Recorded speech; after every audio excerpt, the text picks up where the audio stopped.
আমি অনেক আগে এই একটা ভিডিও দিয়েছিলাম, ঠিক আছে, ইউটিউবে দিয়েছিলাম, ফেসবুকে দিই নেই। এই মাছটা পরিষ্কার করতে আমার 2 সেকেন্ড লাগে না, 2 সেকেন্ড।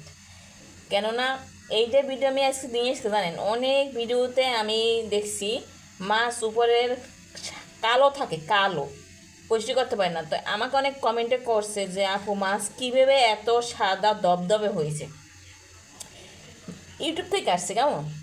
তো এই জন্য আমি এইটা ভিডিও আবার দিছি কেন, যে ফেসবুকে আমার ফলোয়ার আছে যারা বন্ধুরা, তারা অনেকে জানে না মাছটা কীভাবে পরিষ্কার করবে। এরা 5 মিনিট থেকে না 2 সেকেন্ডে এই মাছ সাদা দবদব হবে। তাই কীভাবে হবে জানেনি, এই মাছটা যখন ফ্রিজে বের করবেন, ফ্রিজে যখন বের করবেন তখন আপনি গরম পানি দেবেন, সাথে সাথে আপনি এই গরম পানি এইটার উপর ঢেলে দেবেন। তারপর কিন্তু আপনি জালি থালা বাসন পাতিল মাজেন হেঁটে দিয়ে ডলা দেবেন। এখন হয়তো অনেকেই বলবেন আপু আমাকে দেখান নাই কেন, এটা আমাকে দেখাইতে পারতেন। আপনাদের চান আমি আপনাদের দেখাই, তাহলে এটা কমেন্টে জানাবেন। আপনারা যদি এইভাবে সাদা পরিষ্কার করতে পারেন তাহলে আপনার মাছ যে কে খাইয়ে বলবে আমি খাবো আর এক পিস, দ্বিতীয়বার বলবে না আমি মাছটা খাবো না। কারণ অনেকেই বলে আমি মাছ খাবো না, এই মাছ খাবো না থেকে এইগুলো থেকে বঞ্চিত হবে। তো যাই হোক, তেলাপিয়া মাছ আমাদের বাসায় ছেলে খায় না, একদমই খায় না। তো যাই হোক, আমার বাসার কাছে তেলাপিয়া মাছটা ছিল বিদে আজকে আপনাদের কাছে এই ভিডিওটা তুলে ধরছি। যে আমাকে অনেকে বলে আপু মাছটা কীভাবে পরিষ্কার করেন, আপনি মাছটা কীভাবে পরিষ্কার করেন। একদম মাছ সবসময় আমি এইভাবে পরিষ্কার করি। আপনারা চান আমাকে কমেন্টে জানাই, আমি পরবর্তীতে ভিডিও দেখাবো মাছ কীভাবে আপনারা পরিষ্কার করবেন। এই যে পুকুরে যে মাছগুলো থাকে উপরে যে সাদা আবরণটা পড়ে কেমন, এইটা কিন্তু বিশ্রী দেখায় খাইতে, দেখতে যেমন বিশ্রী হয় এবং দুর্গন্ধ মাছে হয়। তো যাই হোক, আমি মাছটা কুটি তারপর আপনাদের দেখাবো।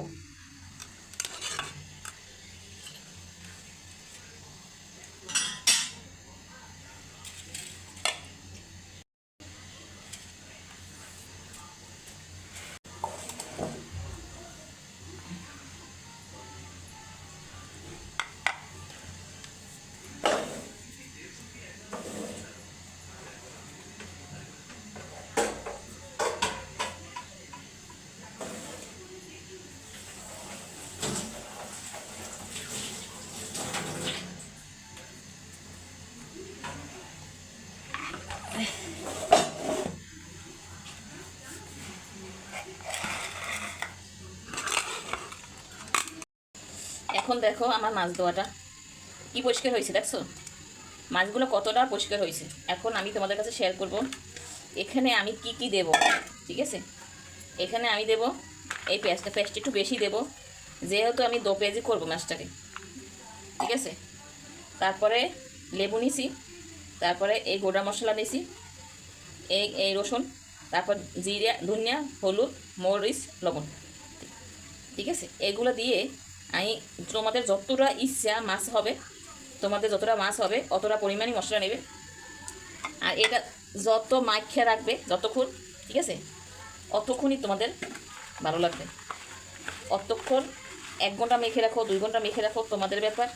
এটা মেখে রেখে 1 ঘন্টার পর ভাজবো, 1 ঘন্টা বরাবর 1 ঘন্টা মাছ।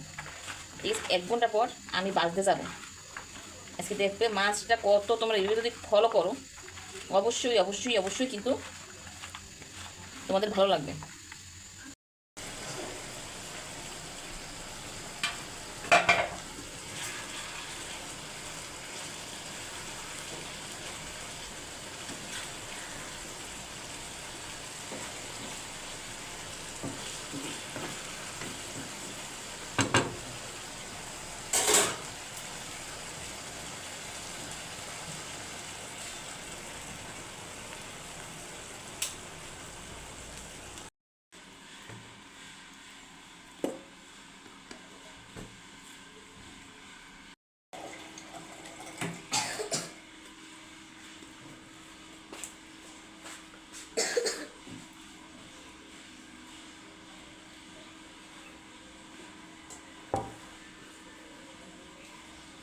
মাছ কেমন হয়েছে?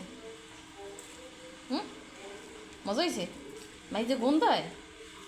হ্যাঁ, ধরো এভাবে মাছ ভাজি করলে কোনো বন্ধুরা দেবে না। একটু গরম গরম একটু ভালো লাগবে, কাশিস না ভালো লাগবে না।